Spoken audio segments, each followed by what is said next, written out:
the monsters inside us.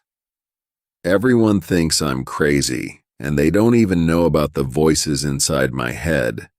Well, it's just one voice, really. He's called Cam, and he's been with me all my life. He's the little voice that tells me what I should be doing with my life. He tells me to stop being lazy, to go to bed early, to stop judging people. And until a month ago, that's just what he was. A voice. I thought I simply had an active imagination, and that this was a voice that everyone had in their head. Mine just had a name. But then, one morning, I woke up and found Cam sitting on the end of my bed. He had long, flowing white hair and eyes like dark honey. He wore a thin white shirt with open sleeves, skinny jeans, and Doc Martens. I sat up in bed and said the first thing that I thought of. "Why are you wearing skinny jeans?" He smiled and said, "Morning, Will. I'm wearing skinny jeans because I like them." I shook my head. "But you're a figment of my imagination, aren't you? I mean, there's no way you're real." I had no idea how I knew it was Cam. I just knew. And I was probably not reacting the way you should when you wake up and find some guy sitting on the edge of your bed. Cam smiled, showing his teeth like a wolf. "Well, if I'm a figment of your imagination, then you chose to put me in skinny jeans, William. That's pretty gay." I jumped out of bed and then remembered I had slept naked. I growled and threw the duvet over him so he couldn't see me. He just laughed. "What are you doing here?" I said, pulling out some clothes and quickly getting dressed. "I mean, why now? It's as good a time as any."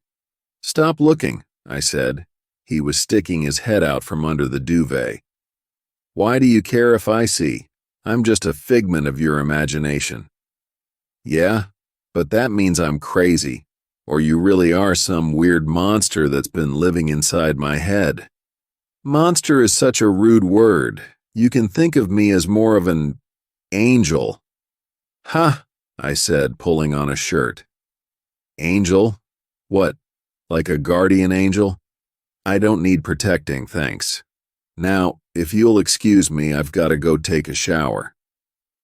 I realized I had just gotten dressed, the opposite of what you do when you're about to take a shower. So, stop looking again while I undress." I pulled off my clothes, found a towel in the piles of stuff on the floor, and walked out of my room.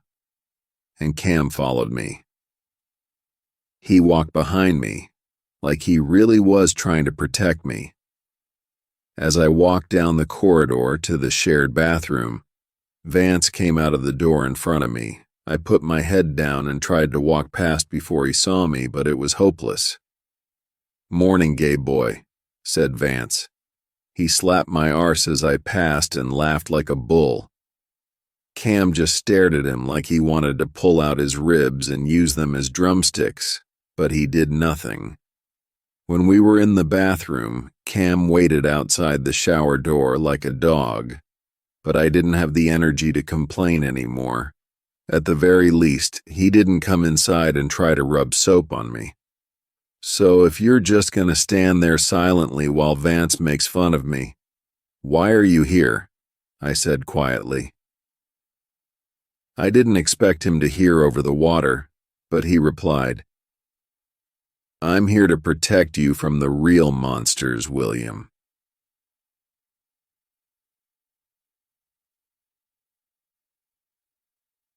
Over the next few weeks, Cam continued to annoy me. He followed me to class, to the toilet, even sat patiently while I worked in the library. Not that I ever did that. I'd thought long and hard about why Cam might be protecting me. He refused to give clear answers.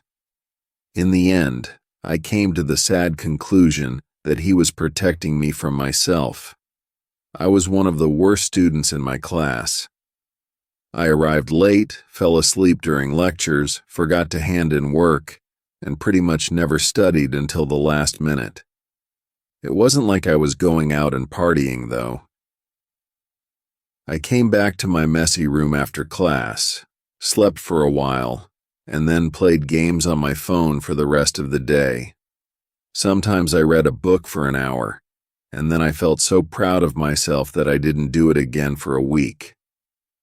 The walls in our student accommodation were paper thin, so I knew everything that went on. I knew who was sleeping with who was taking drugs, who was actually studying. If I was the kind of person that liked gossip, I might have actually enjoyed it. The thing was, I knew my place in the world. I was the monster, and Cam should have been protecting other people from me, except he didn't have to because I hid away from the world. I've always found it impossible to talk to others. I just think differently to everyone else. I'm not saying that because I think I'm so cool and unique. I'm saying that because when I try to talk to people, they turn their heads to the side and look at me like a sad puppy who fell into a pot of boiling oil and lost half his fur and both his eyes. Of course, I learned pretty quickly not to tell people about Cam. After years of kids making fun of me, I learned to keep that part quiet. But it's hard to have a conversation with someone when there's another conversation going on inside your head. And now, with Cam literally standing next to me wherever I went, there was no way of pretending to be normal. "You should get out more," Cam said, picking dirt out of his nails. "I know," I muttered, not looking up from my phone. "You've been telling me that for years.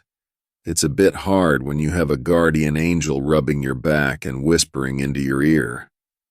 "I never do that," said Cam. "Oh, would you like me to do that? I thought you weren't "Shut up," I mumbled. "I know what you are.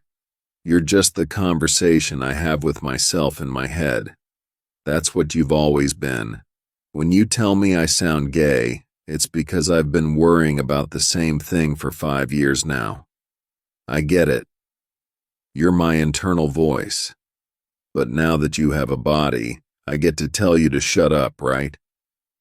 He sat there in silence, looking hurt, which was ridiculous because he was a figment of my imagination. Eventually, I couldn't bear it anymore and broke the silence. "Why do you have an American accent anyway? You probably watched too many cowboy films growing up." "That's stupid." Cam smiled and then said, "Have you considered you might have psychosis?" "Ugh," I said, leaning back and dropping my phone on my chest. I knew what this was. A few weeks ago, one of my friends, that is, one of the people who insists on talking to me, told me about something she'd learned in her psychology class. Psychosis. When you start seeing things, hallucinating things that aren't real, like a guardian angel who keeps reminding you you're gay but won't tell anyone. I'm pretty sure people with psychosis don't talk to their hallucinations about having psychosis. Well, how would you know? Have you ever met someone with psychosis? I hate you. So what you're saying is you hate yourself. Well, we already knew that. Then I saw the thing. I was walking to class, staring down at the pavement as I always did. Suddenly, I felt something looking at me. Without thinking, I raised my head. In the trees, on the other side of the road, there was a black shape.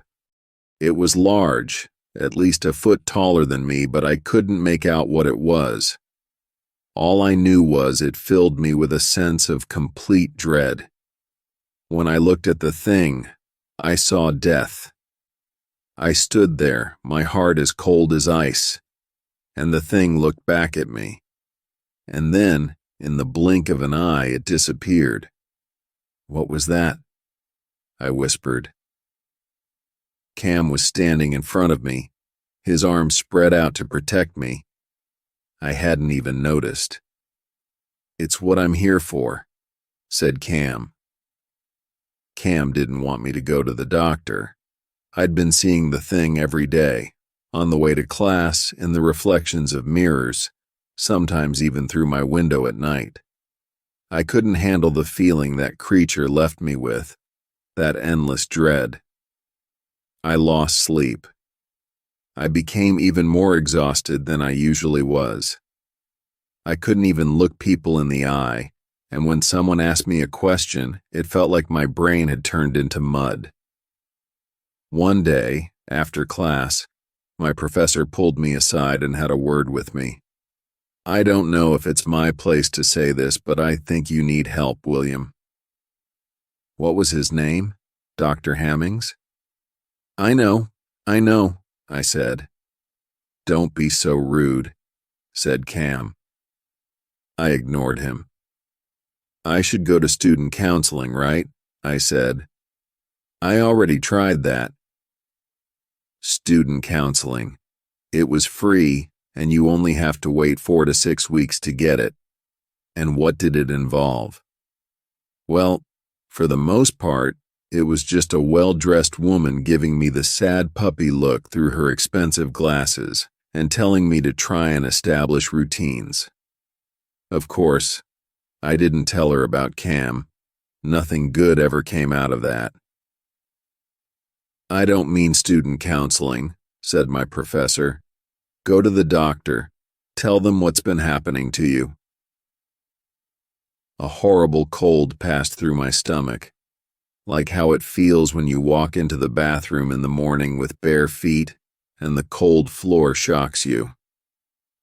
Thanks," I said, and turned to leave. Cam followed quickly behind me, unusually silent. "William," he called as I reached the door. "I'm serious. I know you haven't even chosen the title for your dissertation. You can't graduate without it." I bit my lip. I had practically forgotten about my dissertation, or rather, my brain had forced me to forget, to protect myself from the pain. "Thanks, Professor." On the way home, Cam told me all the reasons he thought it was a bad idea. "It's dangerous. They'll try and get rid of me, and you need me, William. He's right about you studying, but you don't need medical help. I'm here to protect you." That was odd. I knew it was a bad idea. Doctors never helped. They were just the people my mom dragged me to when she wanted to complain about all my problems. And Cam was just the voice inside my head, right? So why was he trying to convince me of something I already knew? Cam was so busy talking that neither of us noticed the thing until it was too late. I turned the corner to head down the path to my building, and it stood in front of me, just meters away. "Get behind me," said Cam, stepping forward.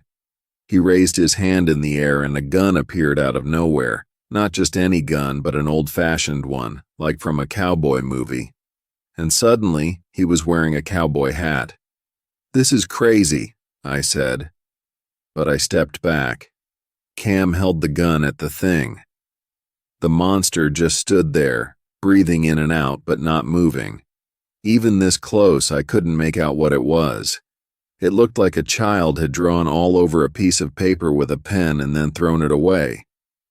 It had black hairy things coming out of it that refused to shine in the sunlight, and there were 2 bright red circles in its center that had to be eyes.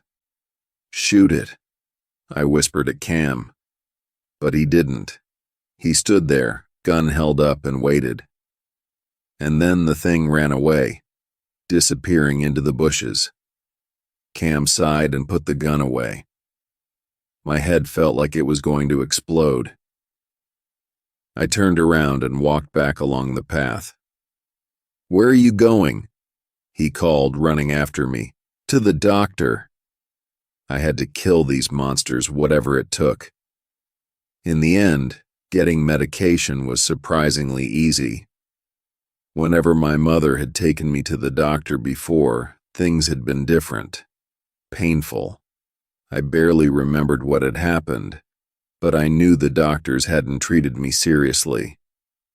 I began lying to them, just so they would leave me alone.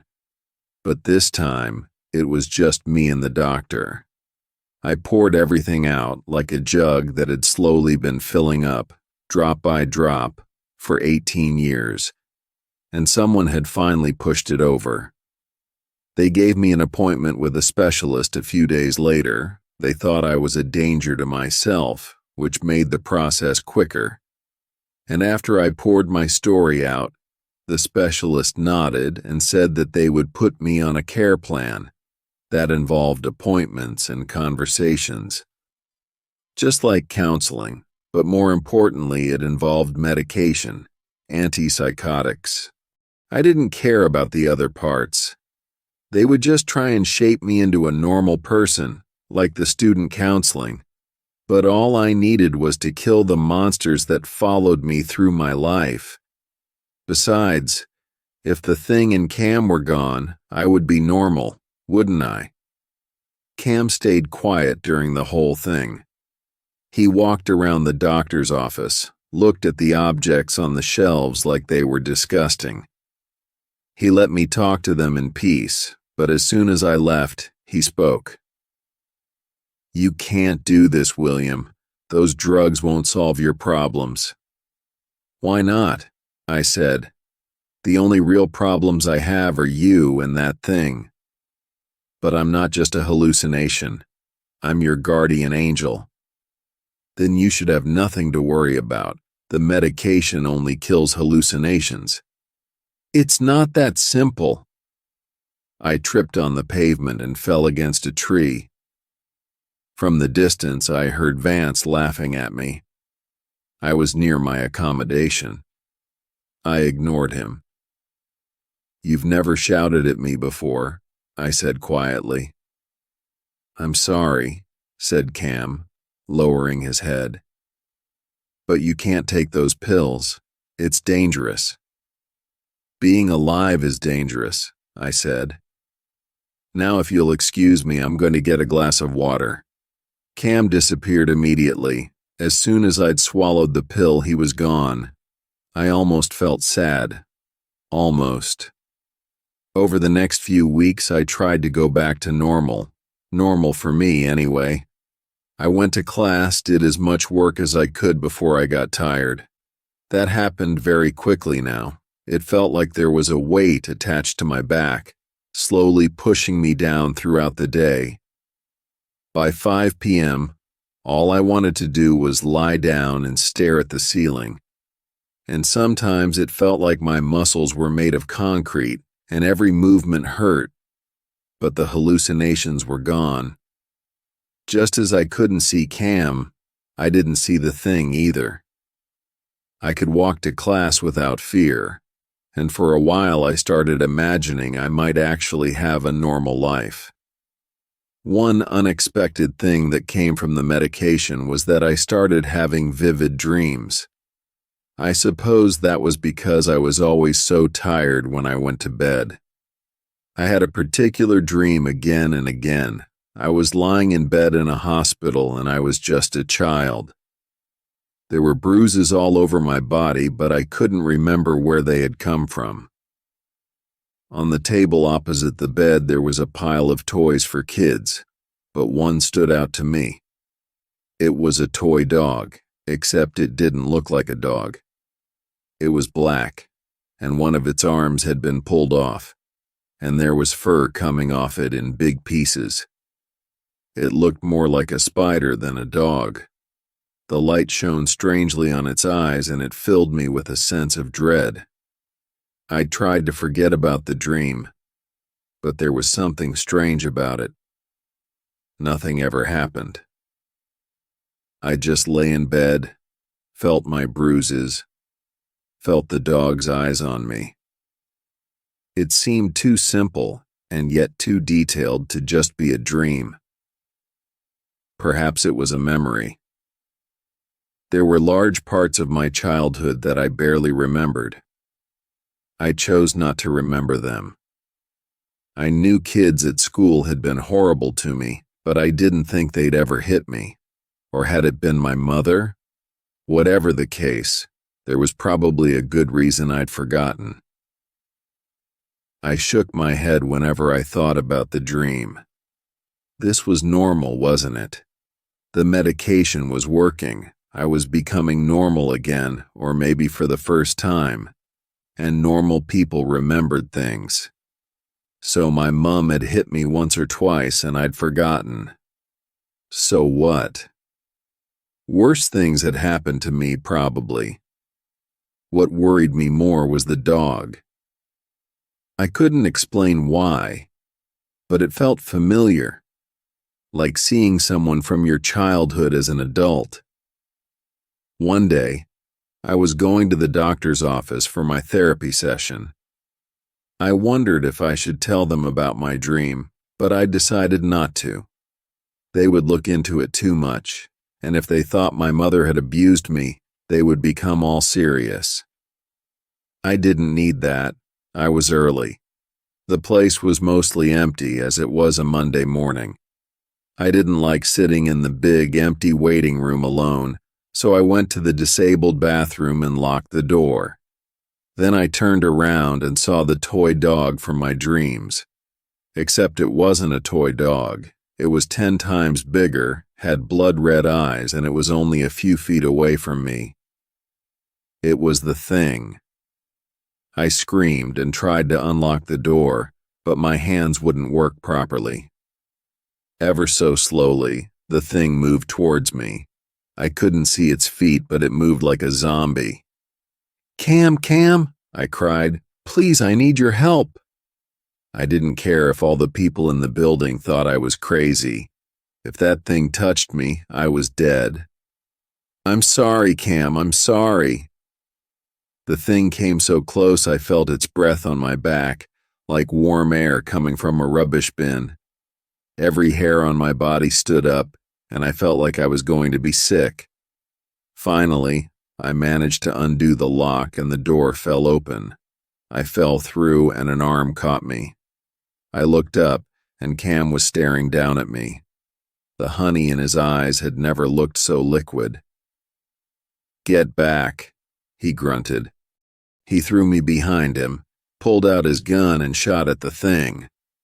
A horrible squeal sounded through the building. Black fur flew into the air, raining down like party decorations. It sounded like a dog crying, like a child screaming, like punches that would leave bruises and bruises and bruises. Cam fired again and again, and the sounds got louder, rang like bells, crashed like an old television screen. The sound reached inside me, shook my heart, pulled at my teeth, and then it stopped. I opened my eyes, and through Cam's legs I saw the remains of the thing. It looked like those pictures they put on cigarette packets of smokers' lungs to scare kids and stop them from smoking. It looked like a toy dog that had had its arm torn off and been left out in the rain. Cam turned around. Strong arms lifted me up, carried me out of the building, and took me home. I'm not going to tell you to stop taking your medication, said Cam when I woke up. I sat up in bed and shook my head. Too bad I'm stopping. It was funny how we'd started our conversation just like that. Like he'd never disappeared, like I'd never killed him. But I don't understand. How are you here? He gave a sad smile. You're on the wrong kind of medication. That's how you saw that thing as well. When you let your doctor know, they'll change your prescription. In fact, they'll be especially worried about you. You just had a vivid hallucination. They might put you in the hospital. No, I said firmly. I won't tell them.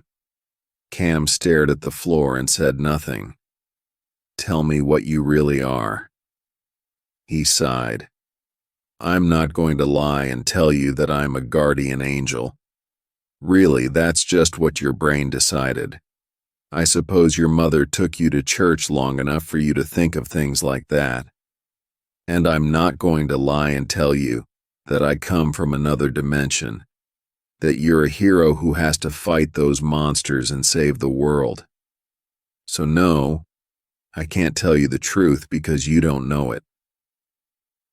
You have all the answers, huh? He smiled. That's my William. You know, there's no such thing as crazy. Anyone who doesn't fit into society is crazy, right? Yeah, but most people don't see monsters following them around. That is crazy. Most people also don't have sexy guardian angels who protect them from the monsters. Who said that you're sexy? I said, gently kicking him. You tell me. Your mind created me, and you seem to have picked the kind of man you find attractive. Also, the skinny jeans.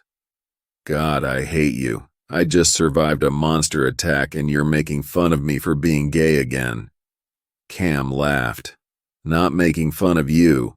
You know, pretty much all the angels are gay. Do you have big sexy parties? Okay, now you're just distracting me from the actual topic of conversation. He leant over the bed and brushed my hair aside. It felt like the kind of thing a mother or father would do, except I couldn't remember my mother ever doing that. My point is, we can fight the monsters however we choose. You can take pills to try and make them go away. You can fight them on your own. You can find friends to help you. Or you can call on your sexy guardian angel to put some bullets in their brains. But you have to fight, William, or you'll end up like that thing. I stared up into his honey eyes and then said, Huh. I guess you can't just be a hallucination, because that was way too clever for me to think of by myself. Cam smiled. You're finally getting it. Let me get you some water. He went and came back with a big glass. He carefully put the water down on my bedside table, next to my medication. I sat up, greedily drank the water and threw the pills in the bin. Cam let out a sigh of relief. What? You didn't really think I'd make you disappear again, did you? Anyway, if they won't even get rid of monsters, what's the point?